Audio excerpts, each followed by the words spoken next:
Hello dear viewers, welcome to my YouTube channel. My name is Jean-Baptiste Mukiza. I am a student in Biomedical Laboratory Science in Engineering 3.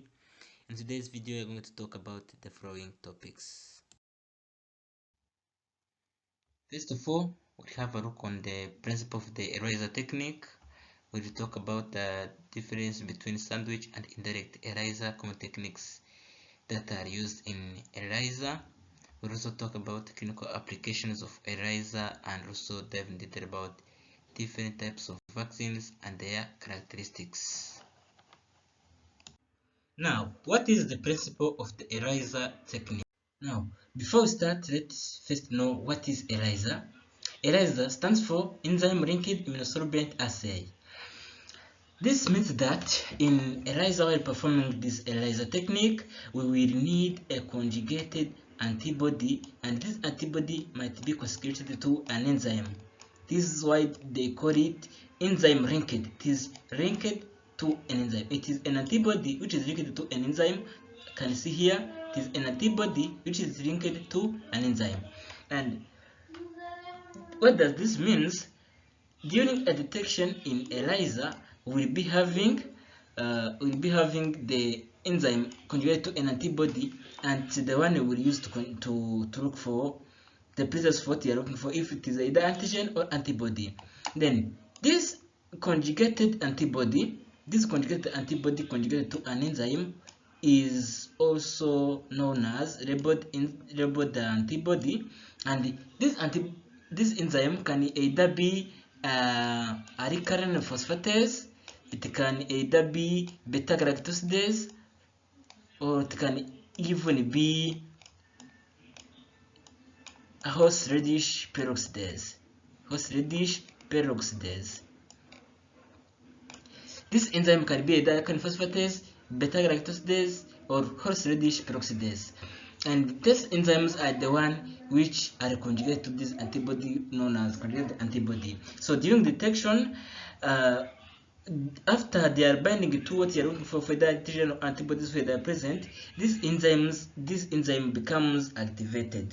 And as it becomes activated, after we add a substrate, we will be having a color change, which is formation of a colored product. Yes, that's what it means. It is this technique of ELISA is used to detect and quantify soluble substances such as proteins. Yes, such as proteins, antibodies, presence of antibodies such as in disease diagnosis, and even detect peptides, detect hormones such as those TSH, stimulating hormone, T4, T3.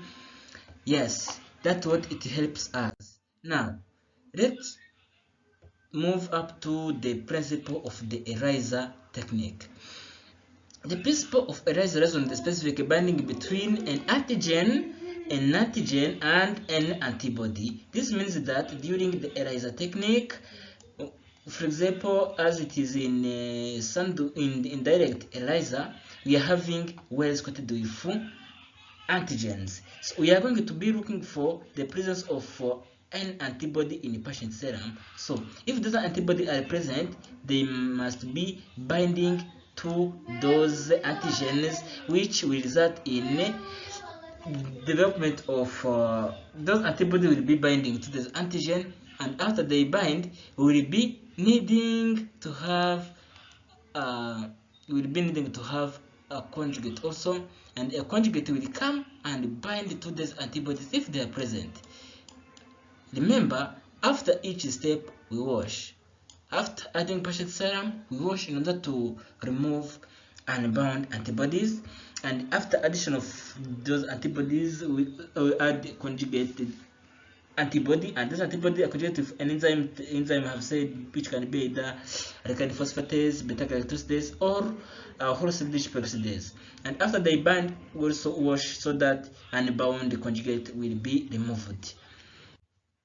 Then let's first start by sandwich ELISA.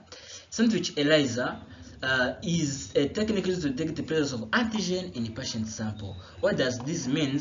Because we are going to be looking for the presence of antigen, this means that our well must be coated with antibody. Remember, our wells must be coded with antibodies so that those antigen in patient serum, after we add patient sample, these antigens will be binding to those antibodies that are coated on the wells, and after adding them we will need also a conjugate, and this conjugate will come and bind to these antigens, and this conjugate are conjugated to an enzyme, and then this enzyme is the one I was saying, and after this enzyme becomes activated because it is bound to the antigen, and it is the antigen we are looking for, so it becomes activated. Then after it becomes activated, once we add a substrate, we will be having a development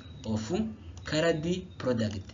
This colored product will be showing that those conjugate antibodies are binding to antigen, and those antigen are the one we are looking for. So in order to quantify them, we will be needing to have to use a spectrophotometric method in order to quantify them. Remember, those antibodies that are coded on the wells are monoclonal antibodies, and these sandwich ELISA use matched pairs. This means that we have a capture antibody. These are the capture antibody, and we have also detection antibody. Detection because the one we use in order to detect that what you are looking for is present or absent. Now here we can be having a summarized data extraction of sandwich ELISA. You can see we start by capture antibody recorded on the wells. You can see then after adding patient serum, we'll be having those antigens that are going to be attaching to those monoclonal antibody coated on the wells. Remember, in the sandwich ELISA, you're looking for presence of antigen in the patient serum. So if those antigens are present, they are coming to bind to monoclonal antibody that are coated on the wells. Then after we need the detection antibody, and this antibody is an antibody conjugated to an enzyme. And now it is then we will need also the presence of a substrate. This substrate is the one which will react with that enzyme, because remember, if this enzyme on the conjugated antibody and this conjugate together, this conjugate is binding to an antigen, and remember that we are looking for the presence of an antigen. If this antigen are present, this enzyme becomes activated, and as it becomes activated, what we will be having, this enzyme will be reacting with the substrate, then resulting in formation of colored product, and this will result in change in color. This results in change of color. In order to quantify them, remember that we will need to have a spectrophotometric method in order to quantify them, in order to know how the quantity of the antigen that are. Let's have a clear look on indirect ELISA. It is the technique used to detect the presence of antibodies in the patient serum. If this is our well, our well must be coated with antigens. This means that our well it must be coated with antigen, so that those antibodies, if they are present, if they are present after adding patient serum, this antibody will come and bind to those antigen that are coated on the wells. And after that, in order to detect them, we will be having also a conjugated antibody, and this conjugated antibody is conjugated to an enzyme, and this enzyme, after it binds to antibody, this enzyme becomes activated. Then after we add a substrate, what happens is this enzyme, as it is activated, it results in formation of a colored product. Yes, after having a colored product development, we will be knowing that those antibodies are present and they are binding to the antigens that are coated on the wells. And then we'll use spectrophotometric method in order to quantify them. Here you can see these are antigen coated wells. Here after adding patient serum, you can see antibody comes and bind to it, and then primary antibody, which is a conjugate. This conjugate is conjugated to an enzyme. conjugated to an enzyme. Here you can see this is conjugated to the enzyme. Then after the addition of substrate, we will be having a development of full colored products. Now this is an indirect ELISA. This you can see these are antigen coated wells. These antigen coated wells, this is where we will be having, if we are going to look for antibody, remember that those antibody in patient serum, if they are present, they must be coming and binding to the antigen, so that's why our wells must be coated with antigen. And after they are bound, this antibody bound after adding patient serum, we will be having a conjugated antibody which is conjugated to an enzyme, and here you can see that it's conjugated to horseradish peroxidase, and then this enzyme becomes activated because it is binding to the antibody we're looking for.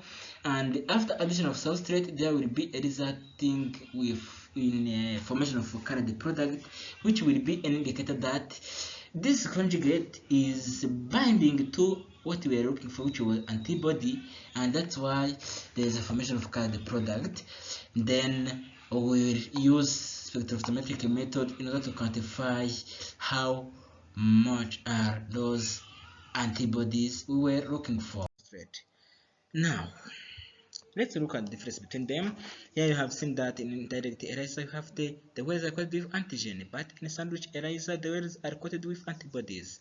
This is the first difference. And the second thing is also after the addition of patient serum, and these indirect ELISA is basing on looking for the presence of antibody in patient serum, but for in sandwich ELISA you are looking for presence of antigen in patient serum. After the addition of detection antibody or conjugate antibody, it will come and bind to the antibody in the patient serum if they are there. If they are not there, they will not bind, so after washing we will be not having nothing.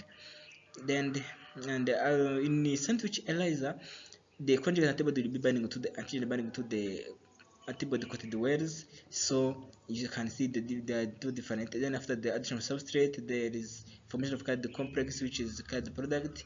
Finally measure the color, and in order to quantify the presence of how much antigens or antibody present, we use spectrophotometric method where we quantify by measuring the absorbance. Mostly indirect ELISA is used to detect antibodies such as in HIV, in hepatitis C virus, and many more others. But sandwich ELISA, you can see it is used to detect antigens, and for example, tumor markers, hormones, and many more. Next, what are the clinical applications of the ELISA technique? Let's look on the applications of the ELISA in clinical applications. Here you can see it is used to detect HIV antibodies or antigen paired sample for early detection and treatment on time. Here you can also say not only HIV but also hepatitis B virus. It can also be the antibody can also be detected. It can help in therapeutic drug monitoring.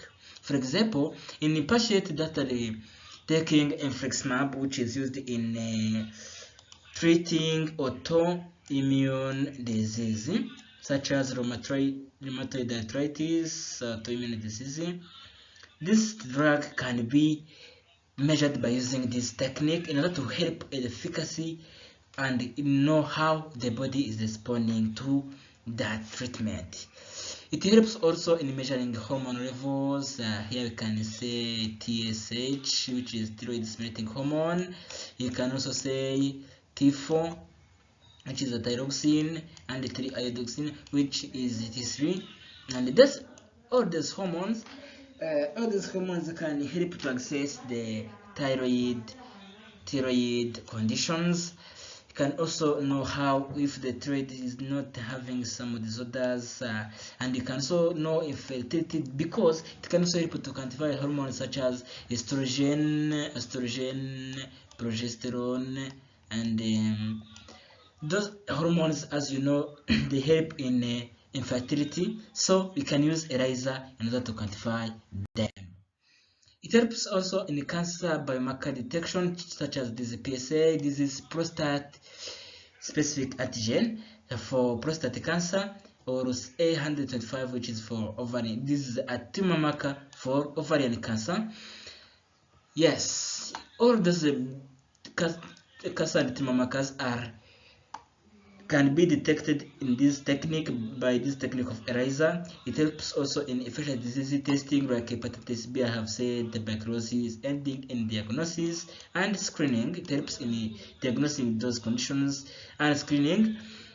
It helps in allergy testing. In allergy, you know that, remember that in allergy we have IgE that are binding to basophils or mast cells, and this IgE are the one responsible for causing allergy, because after they are bound to those basophils or binding to mast cells, and the allergen comes and bind to them, will be having allergy. So by using ELISA, as we know, that is used to detect the quantity and detect the presence of antibody in the patient serum.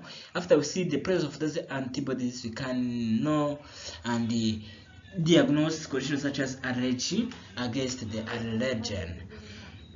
It is also used to monitor the effectiveness of the treatment for infectious diseases by measuring specific level of antigen antibody, not only for those diseases we have said, hepatitis B or HIV or TB, but also other infectious diseases by measuring the level of antigen or antibody in the patient serum.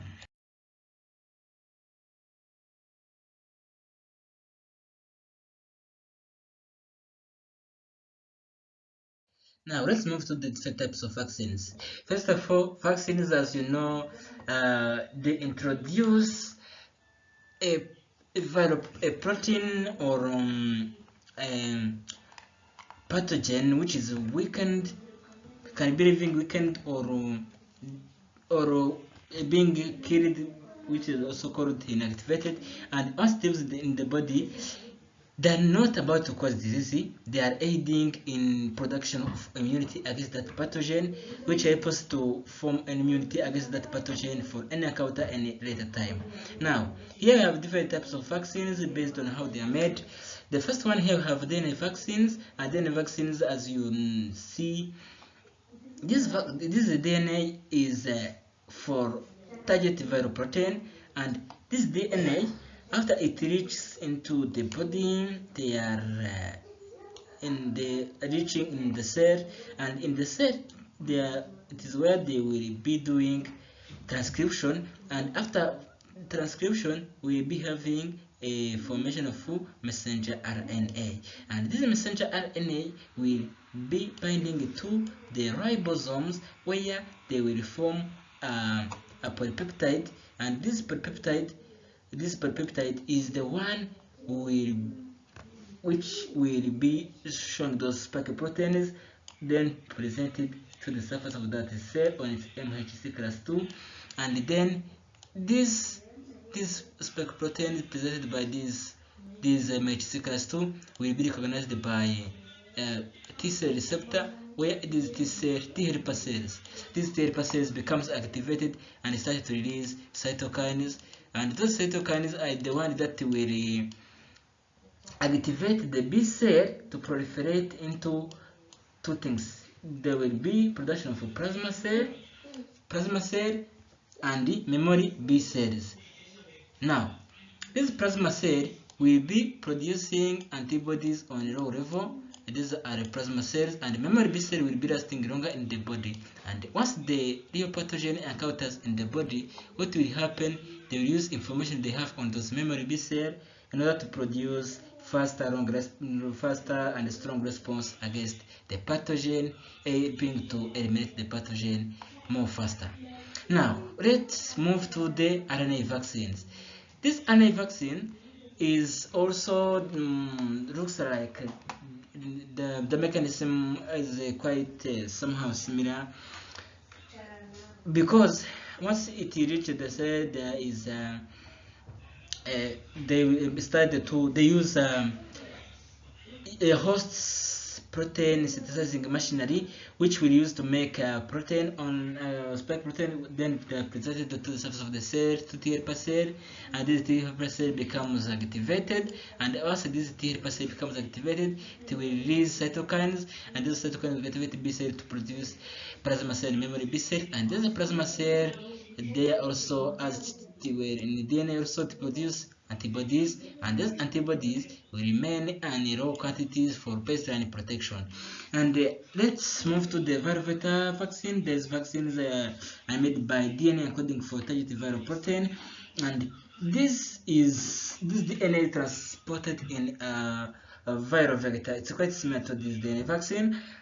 And what happens?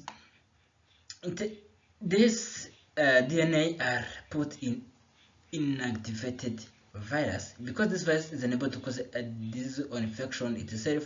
It works as a vector. Vector is an organism used to transport other to another.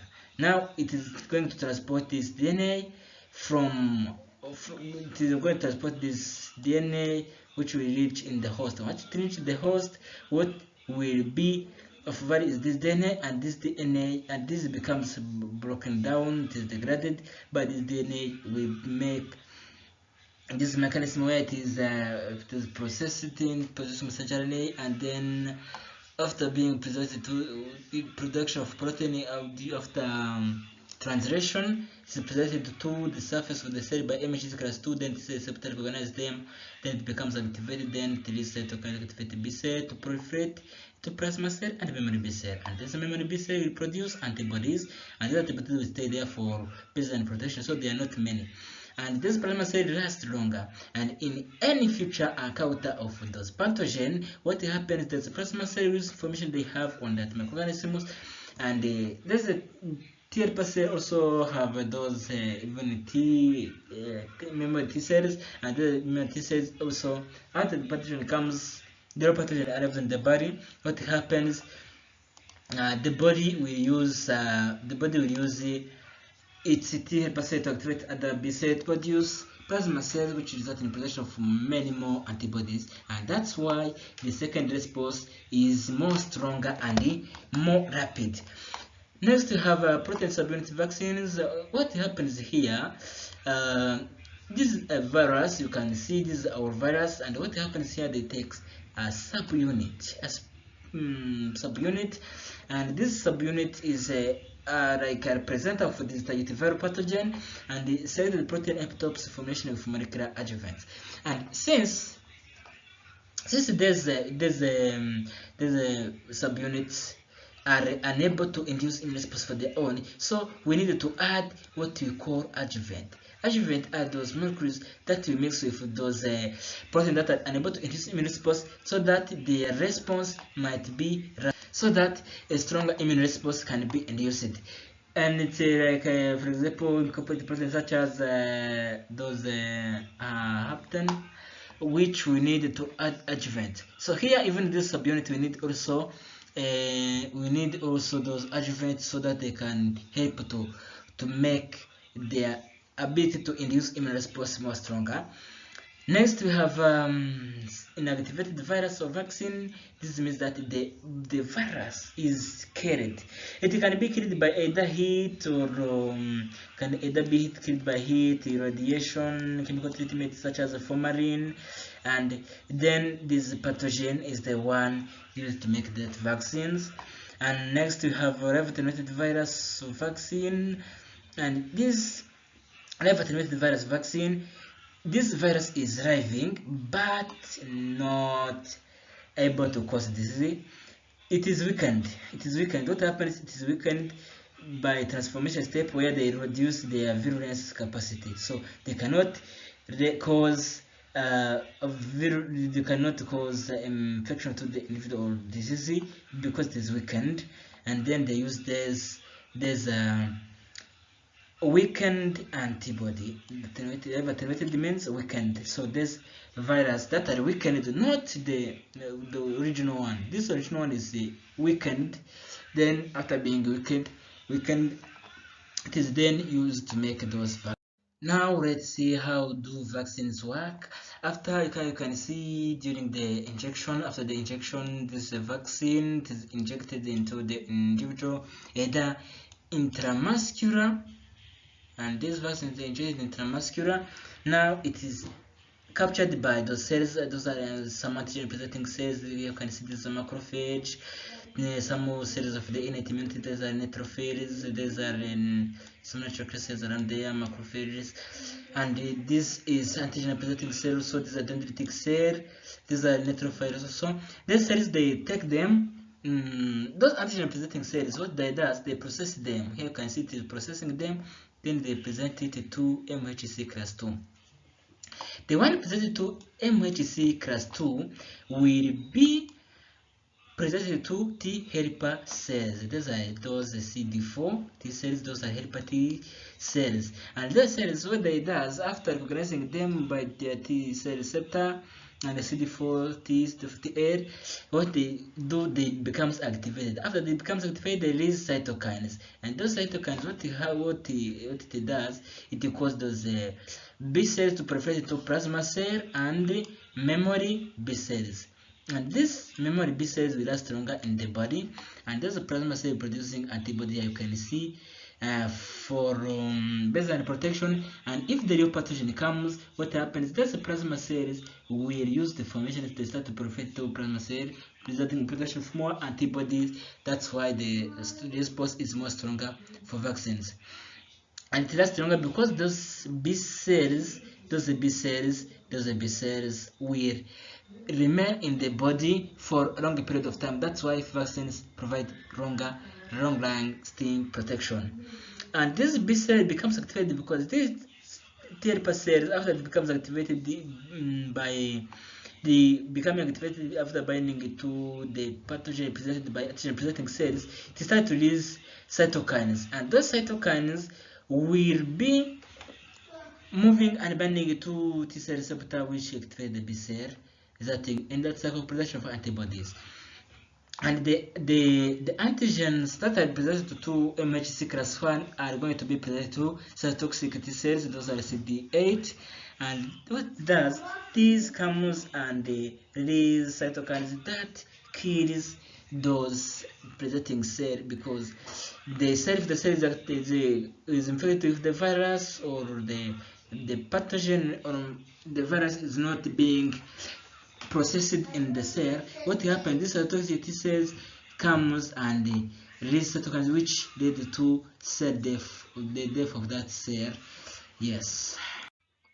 This is also for those antigen that are unable to induce immune response for their own, so they needed to be conjugated to an adjuvant. Here you can see it is adjuvant, and that antigen you want to make a vaccine, you want to make immunity to that individual for.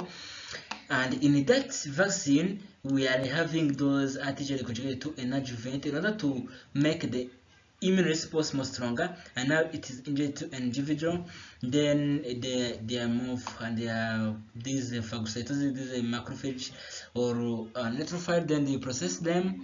After processing them, what they does, they present it to the naive T cell. The naive T cell, the T cell that they have not yet bound to an antigen.